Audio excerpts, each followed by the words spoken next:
എന്റെ പൊന്നനിയാ പണ്ടൊരു പുലിമുരുകൻ കാട്ടി ഇറങ്ങി, ഇന്നൊരു ഒറ്റ കൊമ്പ് ഇറങ്ങി. ബെൻസ് ഷൺമുഖം ഒറ്റ കൊമ്പനെന്ന് വെച്ചാൽ അങ്ങേര് മുണ്ടും മടങ്ങി കുത്തിയ ഇവിടെ ഉള്ള ഒരുത്തനും ഇല്ല ഉരുണ്ടിൽ പൊളിച്ചടുക്കിയിട്ടുണ്ട് ലാലേട്ടൻ. ഇങ്ങനെയാണ് കാണേണ്ടത്. ഇങ്ങനെയാണ് ഇപ്പോഴത്തെ 2K വേണമെങ്കിൽ കിടന്ന് ട്രോളാണ് അങ്ങേരെ. അവരൊക്കെ ഇന്ന് വന്നവന്മാർ ഇങ്ങേര് ഇത് എന്തോന്ന് ഇത് കാണിച്ചു വെച്ചേക്കുന്നത്. തരുൺമൂർത്തി ഉണ്ടല്ലേ, അവനെ കണ്ടത് കെട്ടിപ്പിടിച്ചൊരു ഉമ്മ അങ്ങ് കൊടുക്കണം. കിടില സിനിമയായിരുന്നു bro. Like one of the best theatre experience ആയിരുന്നു. ലൈക്ക് കഴിഞ്ഞൊരു 10 വർഷത്തിൽ ഇറങ്ങി വെച്ച് നോക്കുമ്പം നല്ലൊരു തിയേറ്റർ എക്സ്പീരിയൻസ് തന്നെയാണ്. മോഹൻലാലിൻ്റെ ഇപ്പം ഞാൻ കണ്ടത് വെച്ച് ലൂസിഫർ, ദൃശ്യം 2, അത് കഴിഞ്ഞിപ്പോൾ എമ്പുരാൻ, അത് കഴിഞ്ഞിട്ട് ഏറ്റവും കിടിലൻ സിനിമ തന്നെയാണ് അത്. ലൈക്ക് സിനിമ കൊള്ളാം. എനിക്ക് ഒരു എമ്പുരാനായിട്ട് കമ്പയർ ചെയ്യാൻ പറ്റില്ല, കാരണം അത് ഒരു വേറെ ടൈപ്പ് സിനിമയാണ്. എമ്പുരാൻ എന്ന് പറയുന്ന ഒരു ആക്ഷൻ അഡ്വഞ്ചർ ടൈപ്പ് സിനിമയല്ല. പക്ഷേ ഇത് അങ്ങനെയല്ല. ഇതിൻ്റെ ഒരു ഞാൻ നേരത്തെ പറഞ്ഞ പോലെ ഒരു ഇമോഷണൽ ട്രാൻസിഷൻ ഉണ്ട്. ആദ്യം ജോളിയായിട്ട് ചില്ലായിട്ട് പോകും, അത് കഴിഞ്ഞ് ചെറുതായിട്ടൊരു പകയും ദേഷ്യവും പേടിയും ഒക്കെ വരും. പക്ഷേ സെക്കൻഡ് ഹാഫ് ആകുമ്പം ഈ സിനിമ വേറൊരു ട്രാക്കിലോട്ടുണ്ട്. സിനിമ കംപ്ലീറ്റ്ലി മാറും. നമ്മൾ ഫസ്റ്റ് ഹാഫ് കണ്ടിട്ട് ഈ സെക്കൻഡ് ഹാഫ് ഈ സിനിമ കാണുമ്പോൾ കംപ്ലീറ്റ്ലി വേറെ രീതിയിലാണ്. ഇങ്ങനെയാണ് ലാലേട്ടൻ വരേണ്ട സ്ക്രീനിൽ. നോക്ക് എൻ്റെ പൊന്നോ, മീശ ഇന്നലെ ഷെയർ ചെയ്തു, അല്ലെങ്കിൽ മുറുക്കി കാണിച്ചു തന്നെ. കഥ ജോർജ് കുട്ടി, ഇതിലൊരു ബെൻസ് ഷൺമുഖൻ കുടുംബത്തിന് വേണ്ടി അങ്ങ് ഇറങ്ങിയാണെങ്കിൽ ഫാമിലി ഡ്രാമ, ഒരു ചെറിയ പടം എന്നാണ് പറഞ്ഞത്. അപ്പോൾ ഇതൊക്കെ ചെറിയ പടം എന്ന് പറഞ്ഞാൽ പൃഥ്വിരാജ് അതെന്തിനു പറയണം. ഇതൊക്കെയാണ് ചെറിയ പടങ്ങൾ. എടുത്ത് വെച്ചേക്കണ കണ്ടാലോ ഷോക്ക് തലയ്ക്ക് പോയിട്ടില്ല. സൈഡിലാക്കി ഒരു വില്ലൻ ഉണ്ടായിരുന്നു. അയാൾ ഒരു അന്യായ പെർഫോമൻസ് കേട്ടോ, സൂപ്പറായിട്ട് എടുത്തിട്ടുണ്ട്. പിന്നെ കാസ്റ്റിംഗ് എന്ന് പറഞ്ഞാൽ എല്ലാവരും അവരവർ പെർഫെക്റ്റ് ആയിട്ട് ചെയ്തിട്ടുണ്ട്, ഒരു കുഴപ്പമില്ല. ലൈക്ക് അവരവരുടെ റോൾ അവർ കിടലൊഴി ചെയ്തിട്ടുണ്ട്. പിന്നെ ഇതിലൊരു വില്ലൻ ക്യാരക്ടറുണ്ട്, ഇൻസ്പെക്ടർ എന്ന് പറയുന്ന പുള്ളി. ആ പുള്ളീൻ്റെ ക്യാരക്ടറാണ് ഏറ്റവും അണ്ടർ റേറ്റഡ്. ലൈക്ക് കിട്ടിയിലോട്ട് പുള്ളി ചെയ്തിട്ടുണ്ട്. ആ പുള്ളി ആരാണെന്ന് പോലും എനിക്കറിയാം, but hats of two that guy. പിന്നെ നമ്മുടെ ഡയറക്ടർ തരുൺമൂർത്തി, പുള്ളിക്കാരൻ ലൈക്ക് ഞാൻ കണ്ടത് വെച്ചിട്ട് പുള്ളിക്കാരൻ്റെ ഓപ്പറേഷൻ ജാവ എന്നുള്ള സിനിമയാണ്. കൊള്ളാം, നല്ലൊരു ക്രൈം ഇൻവെസ്റ്റിഗേഷൻ സിനിമ തന്നെയാണ്. പക്ഷേ അതും ഇതും വെച്ച് കമ്പയർ ചെയ്യുമ്പോൾ കിട്ടുന്ന സിനിമയാണ്. ലൈക്ക് വേറെ ലെവൽ സിനിമയാണ്.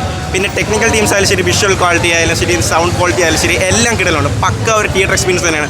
നിങ്ങൾ ഫ്രണ്ട്സോ ഫാമിലി ലൈക്ക് കുറച്ച് വയലൻസ് ഒക്കെ ഉണ്ട്, ആ ഒരു പ്രശ്നം മാത്രമേ ഉള്ളൂ.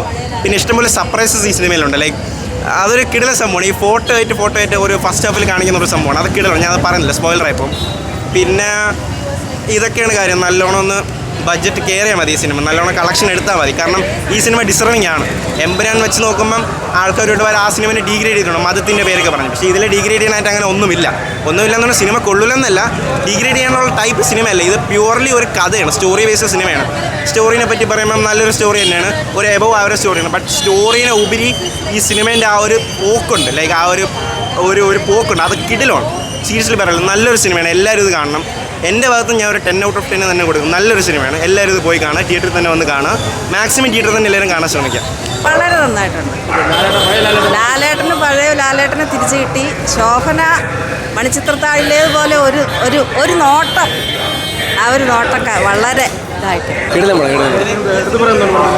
എടുത്തോടെ മേക്കിങ്ങും ഭയങ്കര രസമാണ്, അടിപൊളി പടം. എല്ലാവരും കണ്ടു. വീട്ടില തിരിച്ചുവരവാണ് കംപ്ലീറ്റ് ആയിട്ട്.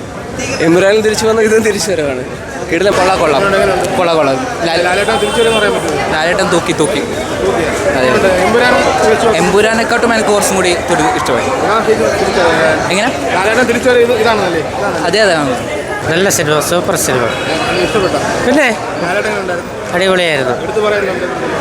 എടുത്തു പറയേണ്ട എല്ലാം പഴയ ലാലേട്ടനെ തിരിച്ചു കിട്ടി. നല്ല സിനിമ, നല്ല ദൃശ്യം പോലുള്ള നല്ലൊരു സിനിമ. ഇല്ല അതിന് പെട്ടെന്ന് ഇങ്ങോട്ട് വന്നപ്പോൾ ഒരു ഭയങ്കര ഒരു ഇതായി. തീർച്ചയായിട്ടും സൂപ്പർ. എടുത്തു പറയാൻ സ്ക്രിപ്റ്റ് വളരെ നന്നായിരിക്കുന്നു. പിന്നെ എല്ലാം കൊണ്ടും സൂപ്പറാണ്. അതെ ലാലേട്ടൻ്റെ എന്താ പറയുക, സൂപ്പറായിട്ടുണ്ട്. വേറെ ഒന്നും പറയാനില്ല. കുഴപ്പമില്ല, കൊള്ളാം. കൊള്ളാം, നല്ല പടം.